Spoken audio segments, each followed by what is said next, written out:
हिमाचल प्रदेश विधानसभा चुनाव से पहले विपक्षी दल कांग्रेस सत्ता पक्ष के खिलाफ चार्जशीट लेकर आई है। नेता प्रतिपक्ष मुकेश अग्निहोत्री ने कहा कि कांग्रेस पार्टी हिमाचल प्रदेश में पुलिस भर्ती के साथ पटवारी भर्ती में हेराफेरी और विभागों में गलत तरीके से हुई भर्ती पर कमीशन ऑफ इंक्वायरी बिठाएगी। इसके अलावा जयराम सरकार के आखिरी 6 महीने के फैसलों को भी रिव्यू किया जाएगा। अग्निहोत्री ने कहा कि जल शक्ति विभाग में खराब गुणवत्ता वाली पाइपों की खरीद की गई।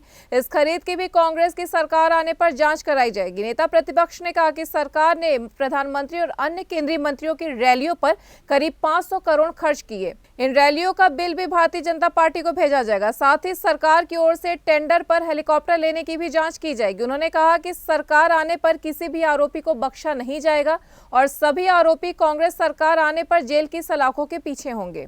नेता प्रतिपक्ष मुकेश अग्निहोत्री ने कहा कि जयराम सरकार में गलत तरीके से केवल 2 ही विधानसभा क्षेत्रों में भर्ती की गई। जिस तरह हरियाणा में चौटाला सरकार ने गलत तरीके से भर्ती की थी, ठीक उसी तरह जयराम सरकार ने भी हिमाचल प्रदेश में भी भर्ती करने का काम किया है। उन्होंने कहा कि जयराम सरकार ने न केवल अपने चहेतों को नौकरी देने का काम किया, Himachal Pradesh public service commission से भर्तियां नाम मात्र की हुई।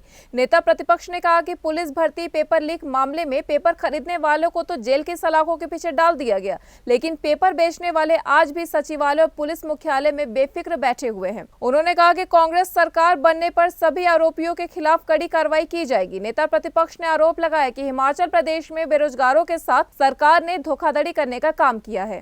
बिना कायदे कानून से अभी आईपीएस के ड्राइवर लगाए गए। एक्सेल की भर्ती 2 हफ्तों से 42 ड्राइवर लगा दिए गए। ये सारा जो लूट का खेल था भर्तियों के मसले में, बहुत बड़ा आक्रोश है हिमाचल प्रदेश में।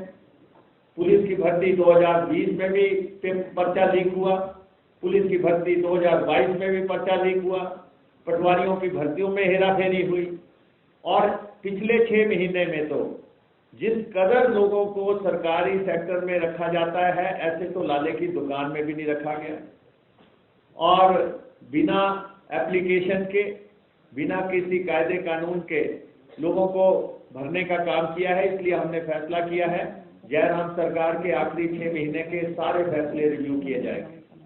सारे फैसले जयराम सत्ता हमारी बननी निश्चित है, सरकार हमारी बननी निश्चित है। हिमाचल के लोगों ने मन बना लिया हुआ है और इस सरकार की पतन की दास्तां प्रदेश के बेरोजगार लिखेंगे जिनके साथ धोखा हुआ है।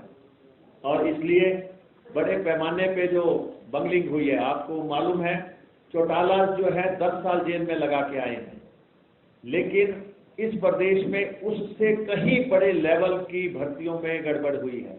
आप अंदाजा लगा सकते हैं कि क्या पैमाना इस राज्य में हुआ है। और दूसरा, भर्तियों के बाद दूसरा अहम मसला है आईपीएच का जो पाइप का घोटाला है। 2200 करोड़ रुपए की पाइप खरीदी गई। अगले 10 साल तक वो पाइपें जो है प्रदेश में जगह जगह फेंकी हुई हैं। अगले 10 साल तक का जो खरीद है वो कर दी गई यहाँ पे, और ना उसकी गुणवत्ता है, ना उसको जो है डिमांड थी, और करोड़ों रुपए का घोटाला जो है आईपीएच की पाइप घोटाले में हुआ है, पाइप खरीद में हुआ है। और प्रदेश में जैसे ही सत्ता बदलती है, इस पाइप घोटाले की भी जांच जो है होगी और जो लोग इसकी खरीद में शामिल हैं उनको जो है पूरे लॉजिकल एंड तक जांच ले जाके उनको जो है दंडित किया जाएगा, क्योंकि ये सरकार का पैसा है। सरकार के पैसे के साथ आज दिन तक हिमाचल प्रदेश में खिलवाड़ नहीं हुआ। थर्डली, हिमाचल प्रदेश में जो रैलियां की गई, हिमाचल प्रदेश में लगभग इवेंट मैनेजमेंट का कार्यक्रम चलता रहा।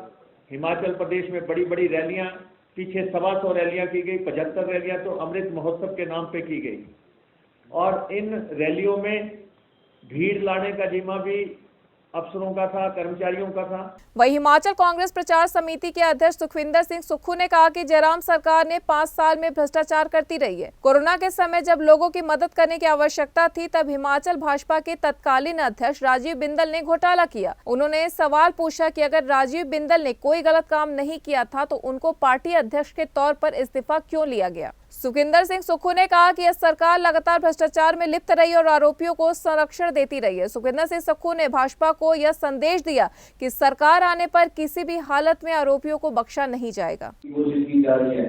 900 की गुलामी के बाद 1947 में जब संविधान द्वारा इस लोकतंत्र की स्थापना की गई थी तो सबसे बड़ा अधिकार आम मतदाताओं को वोट डालने का दिया था, चुनाव लड़ने का दिया था, जिसके कारण आज एक आम व्यक्ति जो चाय बेचने वाला है वो कह रहा है कि मैं देश का प्रधानमंत्री बना हूँ।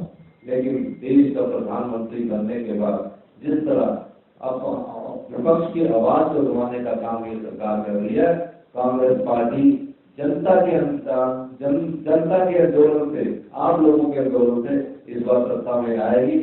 एक और मैं अपने आपसे कहना चाहता हूँ, घपले बहुत है, भ्रष्टाचार बहुत है, विधानसभा में बोलते रहते हैं, लेकिन आने वाले समय जब कांग्रेस की सरकार आएगी, हमने बार बार कहा है कि हम सत्ता के लिए चाहते, हम व्यवस्था परिवर्तन के लिए चाहते हैं। ऐसी व्यवस्था जहां समाज के सभी वर्गों का आदर हो, जहां किसान का आदर हो, युवाओं को रोजगार देने की नीति आए, महिलाओं का आदर हो, दलितों का आदर हो, सब सरकार का आदर हो। इसी संदर्भ में हमने 10 गारंटी योजना लाई है, जहां महिलाओं को 18 वर्ष की जब आयु पार कर जाएगी, एक परिवार में अगर 3 महिलाएं भी होगी तो हम उनको 1500 रुपया मासिक पेंशन देंगे और आजीवन देंगे।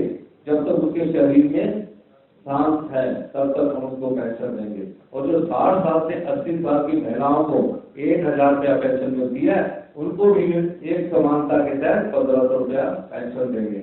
ओपीएस का मतलब ये नहीं है कि हम उनको खुश करना चाहते हैं चुनाव में।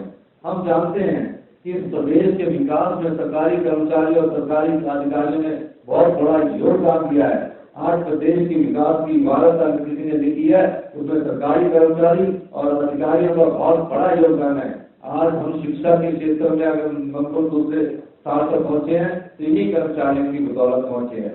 उन्हें कैसे सामाजिक सुरक्षा प्रदान की जाए, क्योंकि बुढ़ापे काल में ही सामाजिक सुरक्षा की जरूरत होती है। कांग्रेस पार्टी के जो अर्थशास्त्री है, नीति निर्धारक है, उन्होंने फैसला किया जिसके कारण राज्य सामने छत्तीसगढ़ में ओपीएस लागू हो गई है। हमारी राष्ट्रीय नेता श्रीमती प्रियंका गांधी वाड्रा जी ने कहा कि हम ओपीएस पहले ही कैबिनेट में लागू करेंगे। युवाओं को रोजगार के अवसर मिलेंगे। 60,000 रिक्त पद पड़े हुए हैं यहाँ, 60,000 सरकारी कार्यालयों में रिक्त पद पड़े हैं। उन 60,000 रिक्त पदों को भरा जाएगा और 4 लाख निजी क्षेत्रों में रोजगार के अवसर प्रदान किए जाएंगे। मैं एक बार और उदाहरण देना चाहता हूँ। पब्लिक सर्विस कमीशन जो बना है और सबॉर्डिनेट सिलेक्शन बढ़ा है, इसमें 5 साल न्यूज डेस्क N1 लाइव।